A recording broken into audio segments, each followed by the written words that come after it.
بسم اللہ الرحمن الرحیم۔ ایک دفعہ مولا علیہ السلام اپنے ایک صحابی اویس کے ساتھ ایک سفر پر جا رہے تھے جہاں ہر طرف پانی ہی پانی تھا۔ کافی دور چلنے کے بعد اویس بہت تھک گیا۔ اس نے مولا علیہ السلام سے پوچھا کہ مولا، یہاں کوئی ایسا شخص نہیں جو ہمیں بتا سکے کہ خشکی پر جانے کا راستہ کون سا ہے؟ تو مولا علیہ السلام نے مسکرا کر فرمایا، جاؤ سمندر کے کنارے اور زور سے آواز دو، بلبلم، ایک مچھلی آئے گی، اس سے کہنا کہ مولا علیہ السلام فرما رہے ہیں کہ خشکی پر جانے کا راستہ کون سا ہے۔ تو وہ صحابی بھاگتا ہوا سمندر کے کنارے گیا اور آواز دی، بلبلم، لیکن وہاں پر 10-20 مچھلیاں نکل آئیں اور کہنے لگیں کہ کیا کام ہے؟ صحابی نے کہا کہ مجھے مولا علیہ السلام نے بھیجا ہے یہ پتہ کرنے کے لیے کہ خشکی پر جانے کا راستہ کون سا ہے۔ تو مچھلی نے کہا، جاؤ، انہوں نے کسی خاص مچھلی کا بولا ہوگا۔ تو وہ صحابی واپس آیا اور مولا علیہ سے پوچھنے لگا کہ وہاں تو کافی ساری مچھلیاں نکل آئی تھی، میں کس سے پوچھتا؟ تو مولا علیہ السلام نے اسے دوبارہ بھیجا اور کہا، اس بار کہنا بلبلم ابن کرکرم۔ وہ بھاگتا ہو گیا اور دوبارہ بولا، بلبلم ابن کرکرم۔ پھر بھی پانی سے 8-10 مچھلیاں نکل آئیں۔ صحابی بہت پریشان ہوا اور دوبارہ واپس آیا اور کہا کہ اس بار بھی زیادہ مچھلیاں نکلی ہیں۔ مولا علیہ السلام نے اسے دوبارہ بھیجا اور کہا، جاؤ،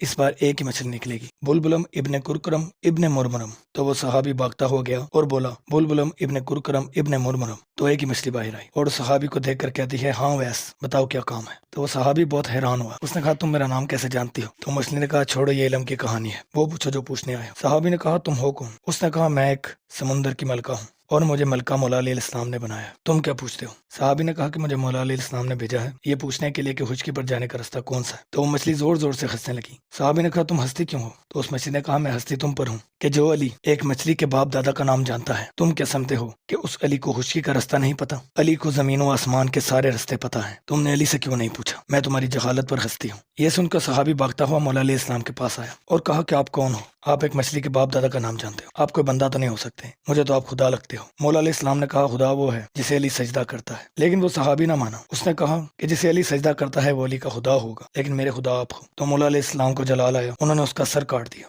جیسے ہی مولا علیہ السلام نے اس کا سر کاٹا تو فوراً جبرائیل علیہ السلام آئے اور فرمایا کہ اسے دوبارہ زندہ کرو۔ مولا علیہ السلام نے فرمایا کہ میں نے اسے اس لیے مارا ہے کہ یہ مجھے مانتا تھا مگر اللہ کو نہیں تھا مانتا۔ فرشتے نے کہا کہ اللہ فرما رہا ہے کہ یہ اللہ اور اس کا مسئلہ ہے، اسے دوبارہ زندہ کرو۔ جب مولا علیہ السلام نے اسے دوبارہ زندہ کیا اور پھر پوچھا، آپ مانتے ہو اللہ کو؟ تو وہ مسکرایا اور اس نے پھر وہی جواب دیا کہ پہلے تو تھوڑا بہت مجھے شک تھا کہ آپ اللہ نہیں ہو، اب تو مجھے پک ہو چکا ہے کہ آپ ہی اللہ ہو۔ تو مولا علیہ السلام نے اس کا سر دوبارہ کاٹ دیا۔ فرشتہ دوبارہ آیا اور کہا کہ اللہ فرما رہا ہے اسے زندہ کرو۔ مولا علیہ سرکار نے اسے 3 بار زندہ کیا اور پوچھا کہ اللہ کو مانتے ہو؟ لیکن اویس کا ایک ہی بیان تھا کہ میرے اللہ آپ ہی ہو۔ تو مولا علیہ السلام نے اسے آخر کار آگ میں جلا دیا اور فنار کر دیا اور اللہ سے فرمانے لگے کہ اے خدا، گواہ رہنا کہ میں اسے جلا رہا ہوں کیونکہ یہ مجھے مانتا ہے لیکن تجھے نہیں مانتا۔ یہ کہنا تھا کہ عرش سے آواز آئی اور اللہ فرمانے لگا کہ اے علی، میں بھی بے نیاز ہوں۔ کل قیامت کے دن ایک ٹولہ آئے گا جس کی نمازیں بھی سب سے زیادہ ہوں گی، روزہ حج زکوٰۃ سب سے زیادہ ہوگا، ماتھے پر محراب کے نشان ہوں گے، لیکن وہ پورا ٹولہ میں ایسے ہی آگ میں فنار کروں گا جیسے تو نے میرے منکر کو کیا ہے، کیونکہ وہ پورا ٹولہ بھی مجھے مانتا ہوگا پر تجھے نہیں مانتا ہوگا۔ جس طرح تو نے میرے منکر کو آج جلایا ہے، کل قیامت کو میں تیرے منکر کو جلاؤں گا۔